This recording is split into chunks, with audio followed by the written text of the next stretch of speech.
for that. The first one is that if people were able to think themselves out of a job, we would have one successful Kaizen event, and then none of the rest of them would work because everyone would be afraid. And the second one, more importantly, is there's plenty of work to do. It's just that we need to realign things so that we're working on the most important kinds of issues. So we reassure people ahead of time that no one is going to lose their job as a result of the Kaizen event. However, we do let them know that their jobs could change and sometimes change drastically. Most of the time, people are really excited because they can see it's going to give them a better job to do. Now, change is scary, but in most cases, when the processes are something that we need to take a look at, they're not having much fun in a burdensome, frustrating process themselves. Okay, thank you. Sure. Next question. Do you use any other criteria besides pain points to select your projects? Yeah, we do. We have something in Ohio called flexible performance agreements where each of the department directors makes a commitment to what they're going to be working on with our governor, and those frequently become process improvement efforts or Kaizen events because it's something that we've tracked. We try to have it come out of our strategic planning, but probably the biggest thing we're going towards now is doing value stream mapping. And value stream mapping is just a higher level process map where you talk about what the organization currently looks like, the criteria you have for what you want it to look like. You start developing an ideal state and come up with a lot of aha moments, and that is what leads to very focused Kaizen events. Sometimes I fear that if you just take them on based on pain, you're just simply moving the pain down the line to the next person. And that's how we started, but that really isn't the way we're moving towards. We really think that the value stream map is the way to define which things you want to use a Kaizen event on. Okay, great. Thank you, Steve. Next question. Is it possible to accomplish all of this in a shorter period of time? Yeah, that is the magic question. We begin by scoping out processes, and there are some processes that are just do-its. There are some processes that you probably could make some changes on, but we are really strict when people want to do things in less and less time.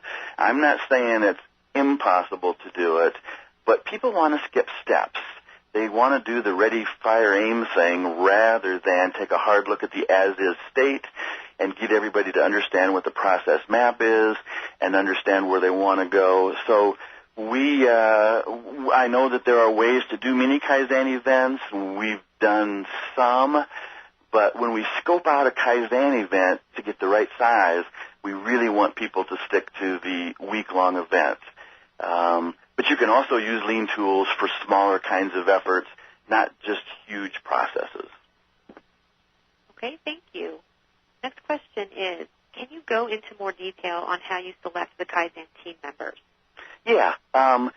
We try to take a look at a couple different things. You know, with the old Deming quality, circle quality teams, you just had the people who do the work. With a Kaizen event, we have three kinds of people. We have the people who do the work, definitely, but we also want to have in the room the people with the horsepower to make the changes, so the team leader really has to be on board. Then we also want to have the customers available, and we've been really fortunate that we've been able to bring in customers from businesses who have committed an entire week to the process. We had one process where 10 different attorneys gave a whole week of their time to a process. We've had the federal government come in, other agencies, parents. You need to have that customer perspective, and they have been so valuable because we start working away on what we think they want, and they'll correct us and say, no, that doesn't matter to us. Here's what we need. And then finally, we also try to bring in some people who don't know anything about the process. And those people just bring with them a fresh perspective, a new way of looking at things. And in fact, that's kind of how we select people that we're going to bring along to become future Kaizen event facilitators, is give them a taste of this, but let them be team members as well. Great, thank you. Next question. With teams being so understaffed these days, how were you able to get people to give up an entire week of their time to do a Kaizen event? And that is the challenge. People talk about that it's like trying to fix railroad tracks while the trains are running.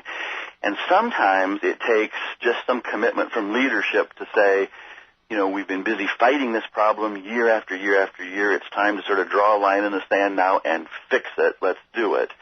And sometimes it is because people have seen past successes. That's why the first couple of events we did were so important, because we can then point to people that complain and say, look, BWC didn't want to do it. They had all kinds of things going on. They were behind. They weren't even meeting statutory requirements. It was horrible for them to take a week off and work on this.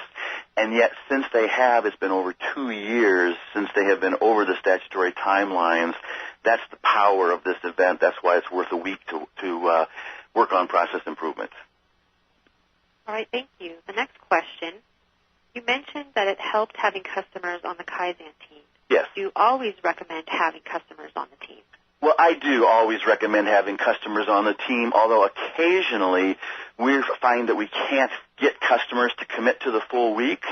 And so if you can't get a customer, sometimes we will ask them to come in during a critical part or be available. Sometimes we end up doing a focus group before the Kaizen event to get the voice of the customer. We explain to them what we're trying to do. We do whatever we can to have them there as a team member the whole time, but sometimes we just can't get someone to spend their whole week there, but we still make a huge effort to try to get their voice involved in our methodology. Okay. Thank you very much, Steve. It looks like we're out of time for any additional questions. So Thanks, Melissa. I sure appreciated it. Sure. I want to thank everybody for their interest and interaction during the Q&A session. And if anyone has additional questions or would like to speak to someone in more detail, we have put some contact information here up on the slide. So that wraps up our web seminar for today. Thank you for your time, and I hope everyone has a great day.